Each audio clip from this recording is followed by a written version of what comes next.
Good evening, ladies and gentlemen. I'm meadsy69. Welcome back to the channel. Today we have some more hold my beer or hold my kebab, as you might want to do it. But today we're going to call it hold my tea, because we have two British tanks for you today. Two British tanks.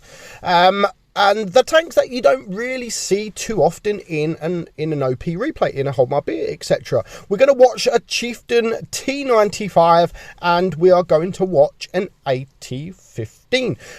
Both tanks, I mean, AT15 got buffed, and DPM, really nice. Armor profile, not so nice. And I wish Wargaming would do something about the whole AT line, the tortoise, etc. with the armor profile. I wish they would just buff the armor profile, make it stronger than they already are. Doesn't really need the DPM that they've got. It just needs armor. Now, the Chieftain T95 is an okay tank, but it's armor profile wise, again, is not great. It's more about the DPM of this thing. For a heavy, it's actually got pretty solid DPM. Now, the hatch on top is actually really weak. It used to be able to be HE'd. Wargaming did buff it, but I don't think it made too much of a difference. People do, I don't think they can HE the turret or the hatch on top now, but they can still pen it very easy. So we're going to watch a couple of nail biting games in both of these tanks. So straight up, he's only got a one shot at the moment, but his team does have supremacy bases. They have two bases, whilst the enemy only has one. And that's going to be all important later on. So there goes the first tank on the enemy team, and it is the Emil. Now, this Chieftain is in a bit of a situation where he is not in a good position, and he is going to get gone. But his team is to the right side. They've all gone to the right side, and any moment now, there we go, the Chieftain is going to die. So 2 minutes gone and two tanks down on each team. And as I've said, the DPM on this thing is actually really nice. Doesn't do high, it's not really a high alpha gun, but it has that DPM. I mean, the reload 5.3 seconds or 5.8 seconds without adrenaline is not too bad for a heavy, and you can do upwards of sort of 300 350 or so damage if you can get sort of a high roll into the tank. As I said, hasn't got the best of armors, but our guy here so far has managed to bounce 1150 damage, which is it's already a lot for this kind of tank. The turret is troll. The turret is troll. The only thing that really annoys me about this tank is that hatch. I don't like hatches anyway. I don't mind if they're troll, but I don't like it when there's a massive hatch on top and anyone can pen it. Tier 7, tier 8, tier 9, whatever. I prefer it to be a little bit troll, you know, so you can get the bounces, but also you can get penned if they do aim at you, like fully aiming at you. So our guy now 1150 damage, block damage, sorry, and 1880 damage, and it is now a 3 versus 3, but the enemy have got 2 cap points.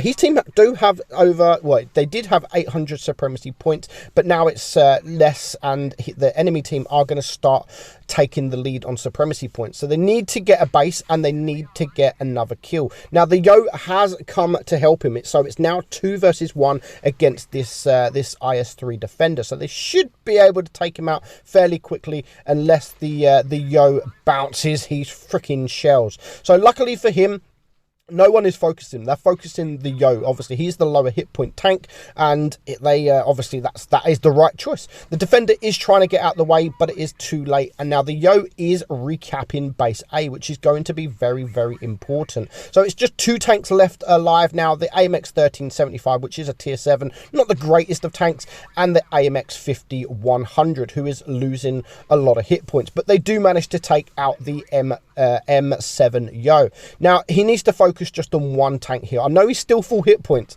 but he definitely needs to focus just on this one tank. I think he was trying to shoot the AMX to stop the base, which is probably the right decision. So he still has plenty of hit points left, and he's still bouncing almost everything that comes his way. And with that kill there, he has managed to secure the supremacy points, and now it is going to be a win. He's going to try and ram him. If I was him now, I would just shoot HE. Because of the time, it doesn't allow you to shoot anything after you win. But fair enough, that was a very, very good game, and he almost ends in full hit points. In that kind of tank with that amount of damage, 5.3k damage, is actually really, really, really good. 1579 base XP. So GG there, well played. Next up, we're going to watch Ride Me Please. So Ride Me Please, I think he's trying to get at. Now, he is in a platoon with a Defender Mark 1. The Defender Mark 1, in my opinion, is the best defender. And if they're in a platoon, if the defender supports the AT-15, then with the DPM on this thing, it's almost 4,000. Almost 4,000 DPM in this tank. Absolutely incredible. But you need to be able to get yourself into a position where you can release that monster DPM of yours. It is a slow tank. And as I've said before, it doesn't have any armor. And this is probably one of the best battles, or actually not probably, this is the best battle, the highest damage battle I have ever seen in the AT-15. So if you want to see how much, just carry on watching. And while you're there, if you enjoy the content, if you want to support the channel even more, head over to my Patreon. Sign up to Patreon, as you can do it as little as $1 per month. If you haven't got the money to join me on Patreon, support me on Patreon, then your subscription is enough for me. So as long as you're subscribed to the channel, that helps the channel out and me massively. We are trying to get to the 60,000 subscriber mark for some giveaways. Once we get there, we do have a monster giveaway, 60,000 gold worth of premium tanks to give away, and we're almost there. We need just over 1,000 subs, so we'll get there soon. We will get there, and in the meantime, I will carry on making daily videos for you. Obviously, the videos may drop down a bit because my wife is due a baby in just over 2 weeks time. So once the baby comes, there may be a few days where we don't have a video because we're a bit busy. Obviously, I'm going to have some time off work, and work is where I normally make the majority of my videos. So obviously I've cancelled live streaming for now because the kids are off school, my wife's off work. I'm not really enjoying live streaming at the minute. I'm kind of liking the break. I'm kind of liking enjoying watching films with the family. Also, my laptop completely had it. So next month I will be buying a new PC as well. But enough of that for now. Let's get back to this battle. I just wanted to talk whilst the battle sort of gets underway. So he's now found himself in a pretty decent position. If you can hide the right hatch, then you have the possibility to bounce some shots. And when you have a tank like the E75, yeah, the E75 shouldn't really struggle to pen you, but when he misses his shot like that, he really is going to pay the price, and he's going to just release the DPM into this E75. He's going to keep him tracked there, and he's going to move, and he's going to get some shots off. But his team are 2 tanks down, and he does manage to get the bounce. So now he just needs to poke forward and clear this E75 before he can do any damage to him. So 1,300 blocked damage, and now he's going to have the side of a VK168 who's not looking. If you can pick up tanks that are not looking at you, then you're really going to pump out that damage. Even though it only does sort of 150, 160 alpha, you can really pump that damage up. When you've got a 4,000 DPM tank, sort of 4,000 damage every minute, you can really pick up that damage very quickly, no matter how low the alpha is. 3.5 seconds is really, really good. Has decent gun depression, has decent penetration as well, but it just lacks on the speed, and for me, it lacks on the armor. So you can see here, he knows he can't turn around. He knows he can't turn around against this Object 704. So what he was just trying to do is reverse side scrape just to hope for that bounce, but unfortunately, he didn't manage to get it. So now it is a 4 versus 4 704, not in the best of positions now with an object 704, but he's just gone to the side of him. And you know, this is great play, because there's not much now this object 704 can do. He's not a quick tank, but you know, if you can get to the side of a tank, and there goes the object 704, like full hit points, gone.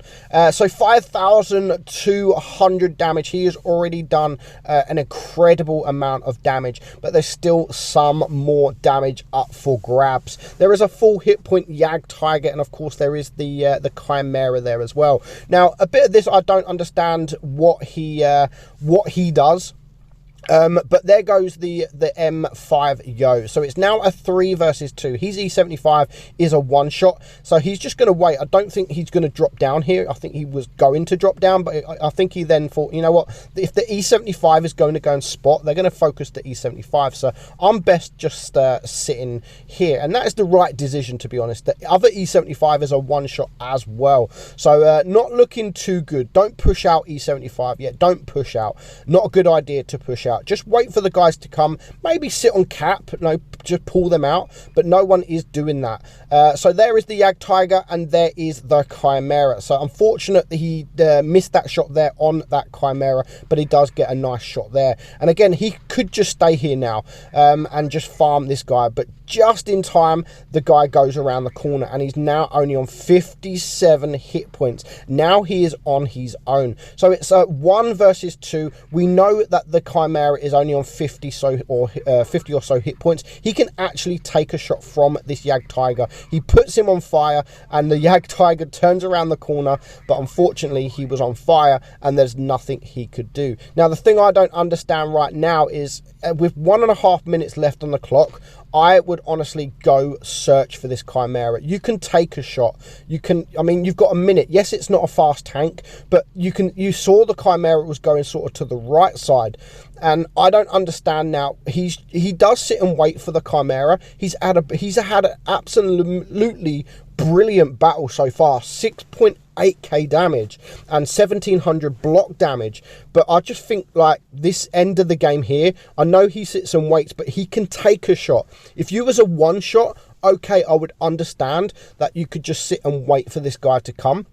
And that's what I think he was doing. I think he's just sitting here waiting. You want me to chase him? You don't need to chase him, dude. Like, go look for him, not chase him. Look for him. We know he was coming around this side of the map, whether he was or not. Maybe, I don't know what he was doing, but just sitting here is not going to win the battle. And if it was supremacy, yeah, I can understand. It's a different situation. But when there's 1.5 minutes left on the clock, and you know roughly where the Chimera is, no matter what tank you're in, if you can take a shot, the Chimera doesn't have great DPM. It has an extremely long reload. So even if he does take a shot, you should still be able to get around and take that shot. But he ended up going for the draw. But nevertheless, I mean, he may have not found the Chimera anyway. I think he was just sitting waiting for him, but unfortunately the Chimera did not come looking for him, and he got a draw out of it. So 6,897 damage is still a remarkable amount of damage, and in a tank like this in tier 8, absolutely brilliant. So I hope you enjoyed the guys. What would you have done different there? Would you have gone searching for the Chimera, or would you have done exactly the same as Ride Me Please did and just wait for him? But unfortunately for him, it just didn't work out. So I hope you enjoyed it, guys. I'm Meadsy, and I will catch you all soon. Bye bye.